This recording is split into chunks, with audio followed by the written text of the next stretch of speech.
ये गलती जो तुमने अभी की है, ये गलती से भी दोबारा मत करना। मैं भी तुम्हारी ज़्यादतियां सिर्फ इसलिए सहता रहा क्योंकि दिल के कोने में मैं खुद को तुम्हारा और जिया का गुनहगार समझता था। पर क्या गुनहगार समझ रहे थे तो क्या एहसान कर रहे थे मुझ पर? तुमने तो मुझे मारने की भी कोशिश की, पर अगर तुमने उसका इल्जाम अपने सर पर लिया तो कोई एहसान नहीं किया मुझ पर। माना मुझसे गलतियां हुई थी और इसीलिए मैं तुम्हारी नफरत, तुम्हारे इल्जाम हमेशा सहता रहा। पर शोम, आज मेरे बेटे की बात को लेकर तुमने इंतहा कर दी है। मैं और बर्दाश्त नहीं करूंगा, मुझ में और सहन शक्ति नहीं है। मुझे सच बोलने से कोई नहीं रोक सकता। तुमने अपने स्वार्थ के लिए शिकज का इस्तेमाल किया है। शोम, मैं सोच भी नहीं सकता था कि तुम्हारी सोच इतनी गिरी हुई हो सकती है। बाप होने के मायने जानते हो? अरे शिकज मेरी जान है। तुम क्या जानो एक बाप के लिए एक खून, एक औलाद की क्या अहमियत होती है? और वो सिर्फ एक बाप ही समझ सकता है, जो तुम हो नहीं।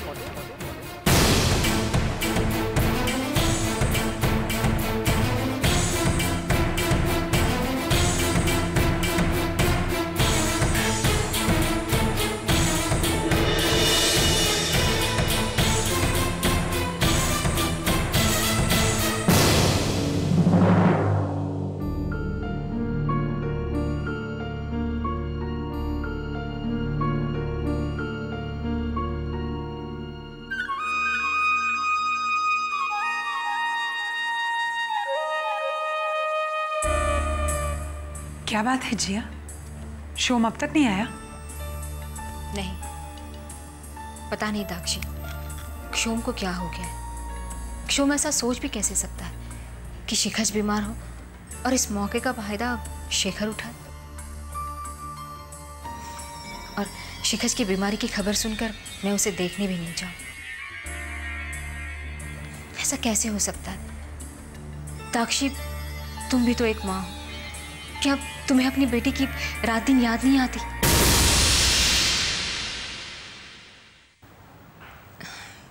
देखो, मैं अपनी बातों में तुम्हें यह बात बताना भूल गई।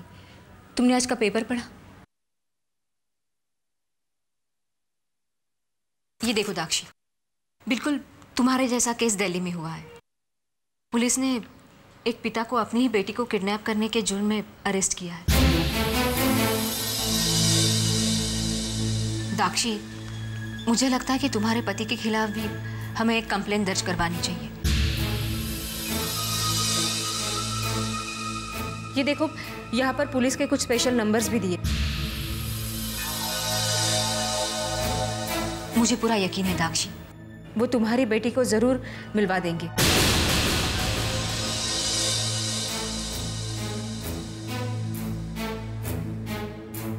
अरे, तुम क्या सोचने लगी?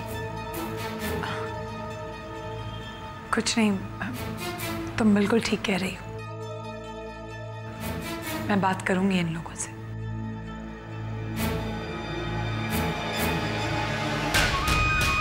अब ज्यादा वक्त नहीं है मेरे पास। इससे पहले कि ऐसी कोई सिचुएशन में जिससे किसी को मुझ पर शक, मुझे अपना काम खत्म कर लेना चाहिए।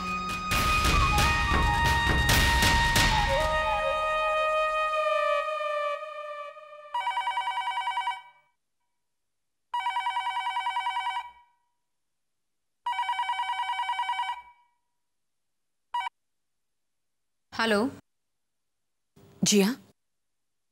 हाँ माँ। बेटा, तुमसे कुछ जरूरी बात करनी थी।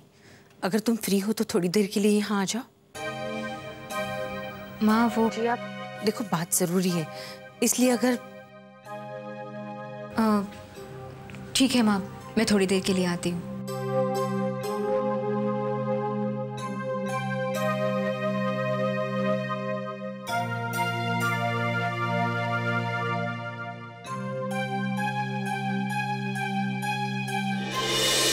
जिया, तुम्हारे और शोम के बीच में सब कुछ ठीक तो है ना? मेरा मतलब है, शिखज की तबीयत खराब होने के कारण तुम्हें अचानक आना पड़ा, इसलिए शोम ने कुछ... नहीं माँ, ऐसी कोई बात नहीं है। आप बेकार में ही परेशान हो रही है। और वैसे क्षोम को शिखज का भी ख्याल है। चलो, शुक्र है भगवान का। बेटा, बात ऐसी है कि इन दिनों इतना कुछ देख लिया है कि जरा सी भी बात से फिक्र होने लगती है। माँ, शिखज तो अब ठीक है ना? हाँ, बिल्कुल ठीक है। इतनी शरारतें करने लगा है, कभी कभी उसे देखकर तो लगता है जैसे उसे कुछ हुआ ही नहीं है। अरे अच्छा माँ, अब मैं चलती हूँ।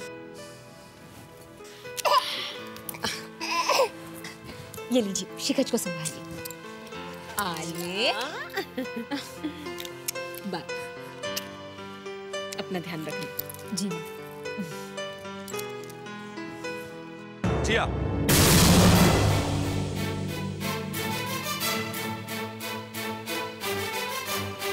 क्यों आई थी यहाँ? शेखर, वो शिखज को देखने के लिए आई थी।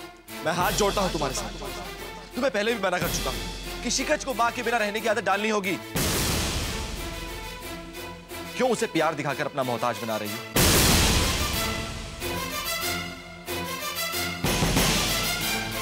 जाओ अपने घर और जाके संभालो अपने पति को, जो बगैर कुछ सोचे समझे जो मुंह में आया बोले जा रहा।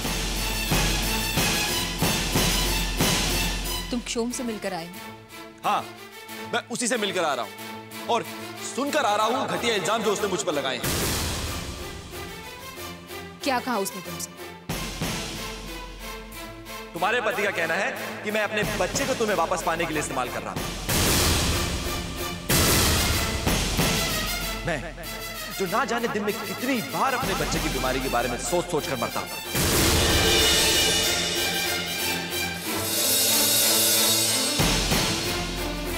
मुझ पर वो ये इल्जाम लगाता है कि मैं अपने बच्चे को जानबूझकर बीमार कर रहा हूं।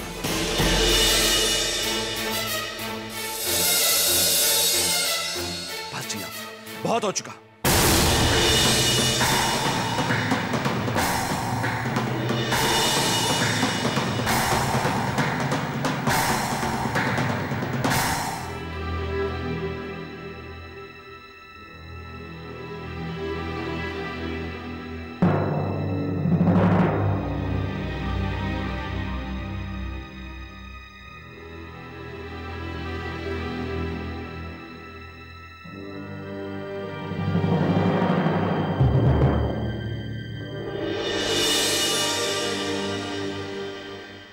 पूछोगे नहीं मैं किससे मिलने गई थी?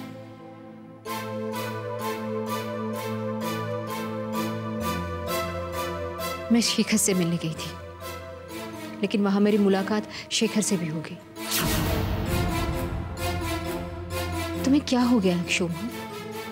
तुम उस पर ये कैसे इल्जाम लगा रहे हो? सच ही तो कह रहा हूं। तुम क्या चाहती हो कि वो शातिर आदमी अपनी चालें चलता रहे, मेरे घर को बर्बाद करने की तरकीबें बनाता रहे और मैं कुछ बोलूं भी ना? क्षोम प्लीज, क्यों इस तरह शक में घुल घुल कर अपने अंदर कड़वाहट भरते जा रहे हो? मेरे तो समझ में नहीं आ रहा कि ये बात तुम्हारे दिमाग में आई कैसे, कि कोई भी पिता अपने बच्चे की बीमारी को अपने स्वार्थ के लिए इस्तेमाल कर सकता है। वाह, क्या बात! जिस आदमी ने तुम्हारे पति की हर तरह से बेइज्जती करने की कोशिश की, तुम उसी की तरफदारी कर रही हो। क्यों? मैं किसी की तरफदारी नहीं कर रही हूं। मैं इस कड़वाहट का अंत करना चाहती हूँ, इस गलतफहमी को खत्म करना चाहती हूँ।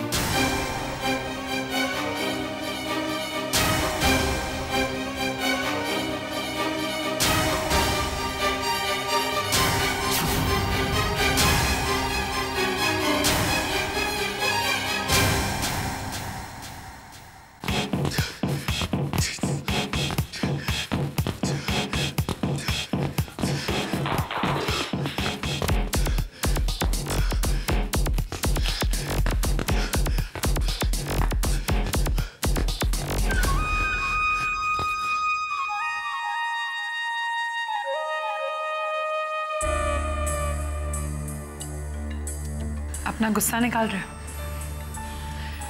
शोम, इस अंधेरे में, इस बंद कमरे में तुम अपने आप को परेशान करने के सिवा और कुछ नहीं कर रहे हो। जब हालात पर जोर न चले तो खुद ही हालात पर जोर आजमाइश नहीं करनी चाहिए। आओ बैठो।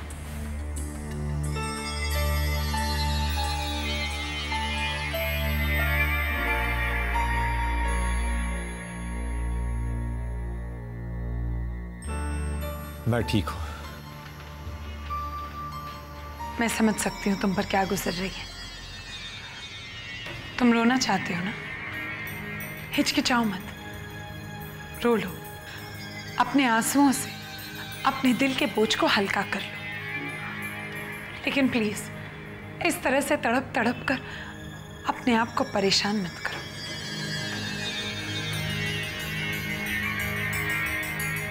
थैंक्स ताक्षी।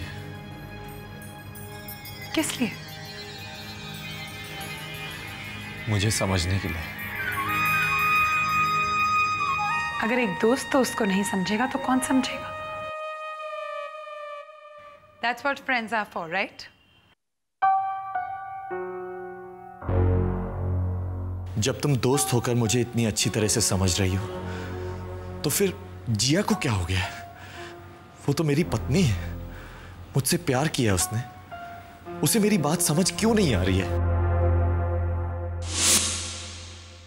पूर्णिमा जी, हम लोग चाह रहे हैं कि रोके की रस्म जल्द से जल्द हो जाए। अगर आपको कोई एतराज ना हो तो। ना जी ना, नेकी और पूछ-पूछ हमें तो आपसे भी ज्यादा जल्दी है। तो ठीक है पूर्णिमा जी, हम लोग आ रहे हैं। जी आप क्यों तकलीफ करते हैं, हम ही आ जाते हैं ना। ठीक है। लो, खर्चा बच गया।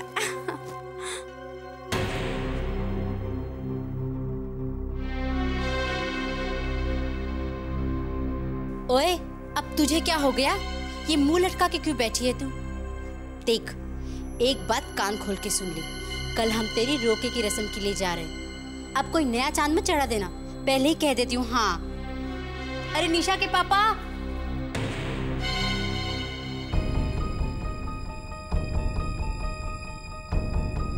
हेलो, अनिल से बात करवा देंगे जरा?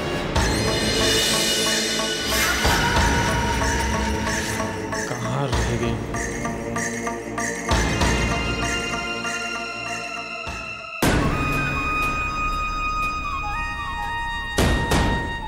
क्या करती हो तुम ताक्षी? कब से तुम्हें कांटेक्ट करने की कोशिश कर रहा हूँ, पर तुम मोबाइल उठाती नहीं हो। तुम्हें पता है ना मुझे कितनी टेंशन हो जाती है स्वीटहार्ट। यही तो तुम्हारी प्रॉब्लम है, तुम्हें छोटी छोटी बातों पर टेंशन हो जाती है। खैर छोड़ो, लाओ मेरे 1 लाख रुपए। 1 लाख? 1 लाख। मैं शर्त जीत गई। मैंने तुमसे कहा था कि मैं अपने मकसद के बीच किसी को नहीं आने दूंगी, और मैंने वैसा ही किया। शोम पुंदीर मेरी जाल में इस तरह फंस गया है कि अब वो दिन दूर नहीं जब वो मेरी उंगलियों पर नाचेगा। मैं जैसा कहूंगी वैसा करेगा।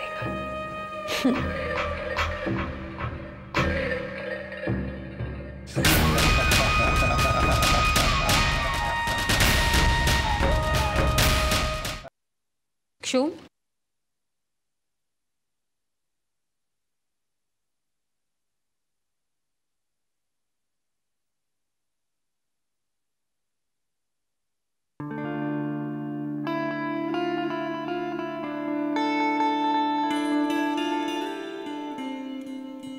बीवी सोती हुई बहुत प्यारी लग रही थी, सो उठाया नहीं। जल्दी है, जा रहा हूं।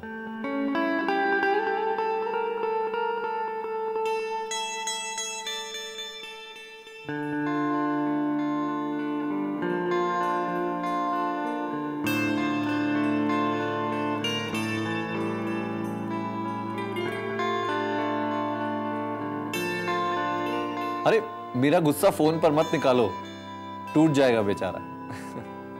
मेरी बैटरी लो है, नंबर नॉट रीचेबल होगा।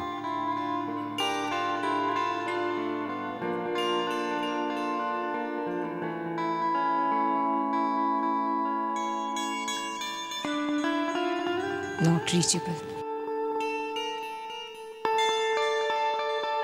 एक बार सामने तो आ जाओ, इडियट। मैं यही हूं इडियट।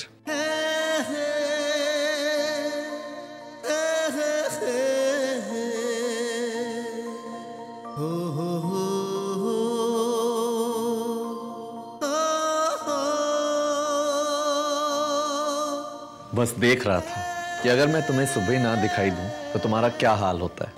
शट अप क्यों? जी अब बताओ ना, तुम्हें क्या लगा कि मैं तुम्हें बिना बताए चले गया? हाँ, एक पल के लिए मुझे ऐसा लगा, लेकिन शोम, अगर तुम चले जाते ना तो तुम्हारी खैर नहीं थी।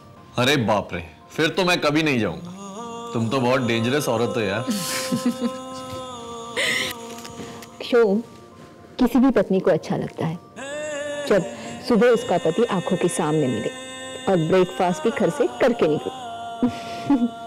अच्छा तो ठीक है, मैं वादा करता हूं कि रात में हमारी कितनी भी फाइटिंग हो, सुबह नो फाइटिंग। पक्का? पक्का।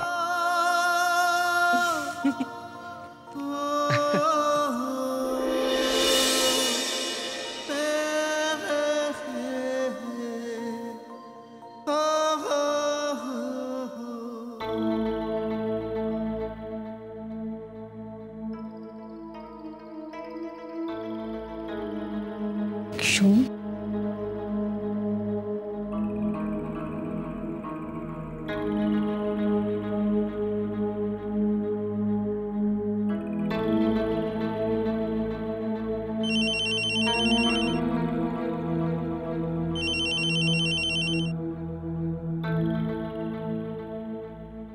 हेलो शोम, अब तुम्हें आज जॉग में देर हो गई, जल्दी।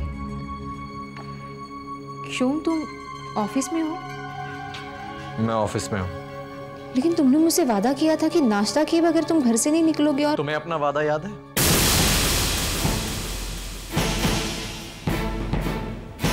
एनीवेज, मैं भी अपनी मर्जी से जीना चाहता हूं, और आज के बाद मैं भी अपनी मर्जी से ही जीऊंगा। ना मैं तुमसे कोई सवाल करूंगा और ना तुम मुझसे कोई सवाल करोगी।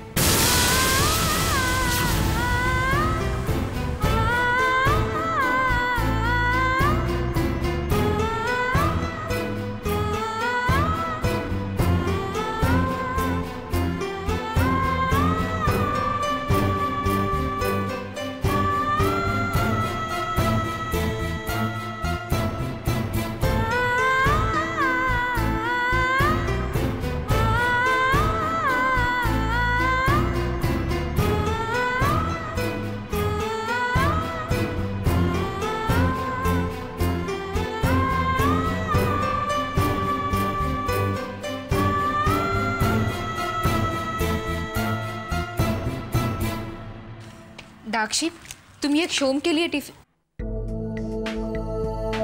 Dakshi,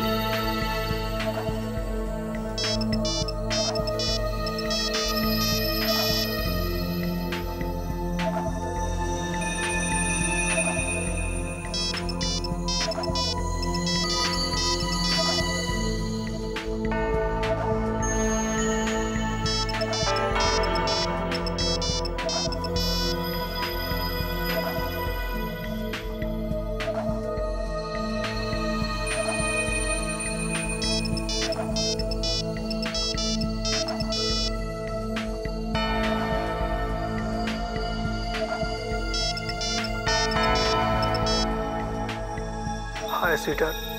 How are you? ये फोन उठाने में इतनी देर क्यों लगाई? पता है तुम्हें, मैं तुम्हें यहाँ कितना मिस कर रहा हूँ। I love you, sweetie. I love you.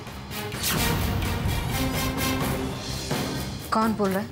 Sweety, थोड़े दिन के लिए मैं बाहर क्या गया, तुम तो अपने पति की आवाज ही भूल गई। पति?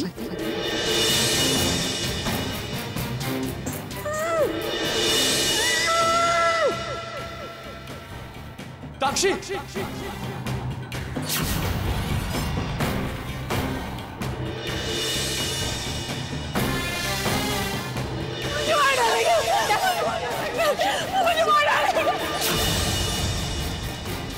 What do you think? I'll leave you?